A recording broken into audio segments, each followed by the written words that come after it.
Les Confessions de saint Augustin, livre 2, chapitre 8, qu'il avait aussi aimé en ce larcin le plaisir de le commettre en compagnie.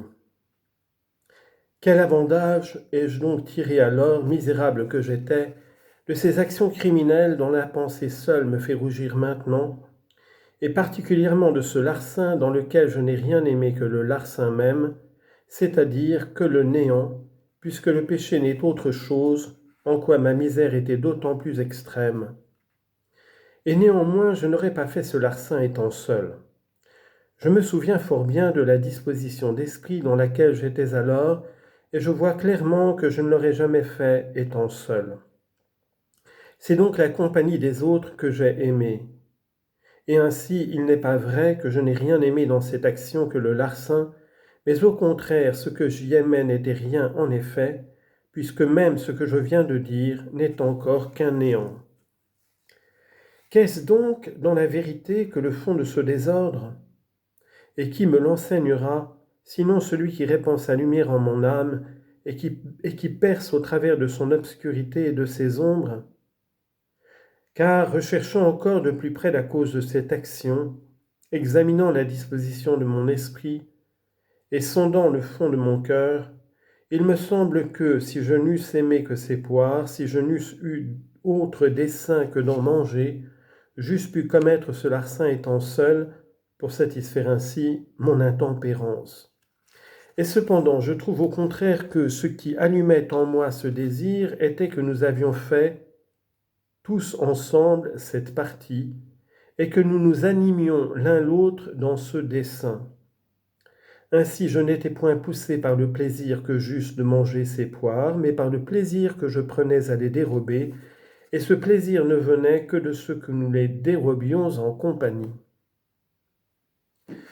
Chapitre 9. Combien l'exemple et la compagnie font commettre de péchés que l'on ne commettrait pas seul. Quelle était donc cette disposition d'esprit où je me trouvais alors?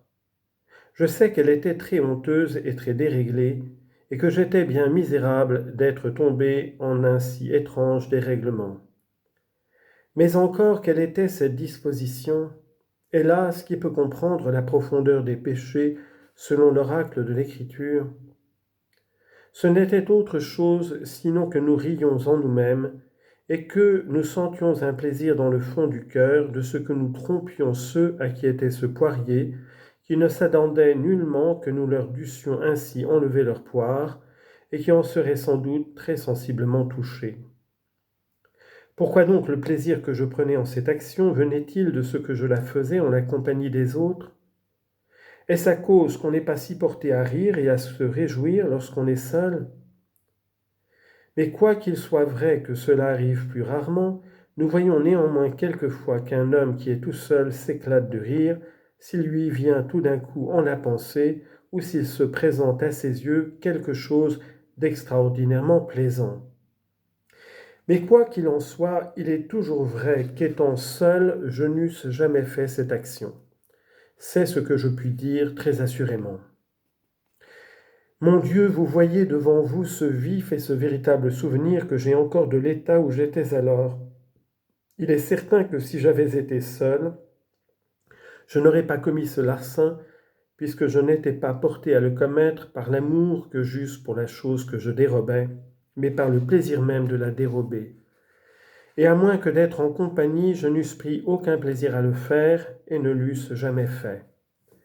Ô amitié pernicieuse et ennemie de la vertu, est-ce ainsi que tu séduis malheureusement les esprits?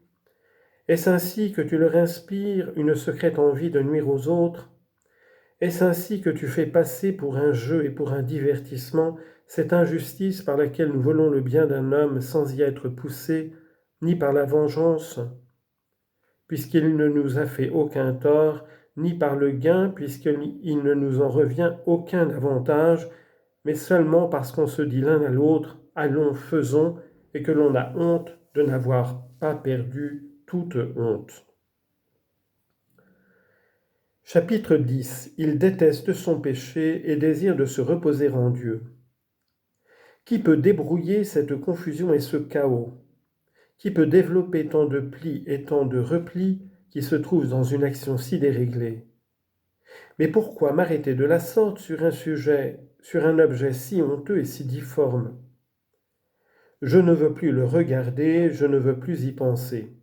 C'est vous que je veux, justice éternelle, innocente, souveraine, dont la beauté est incomparable, dont les grâces sont les délices des yeux chastes, dont la jouissance comble l'âme d'un plaisir céleste, sans lui causer le moindre dégoût. C'est en vous que l'on trouve une paix profonde, une vie exempte d'agitation et de trouble. Celui qui entre en vous entre dans la joie de son Seigneur, et il n'aura plus rien à craindre, puisqu'il ne lui peut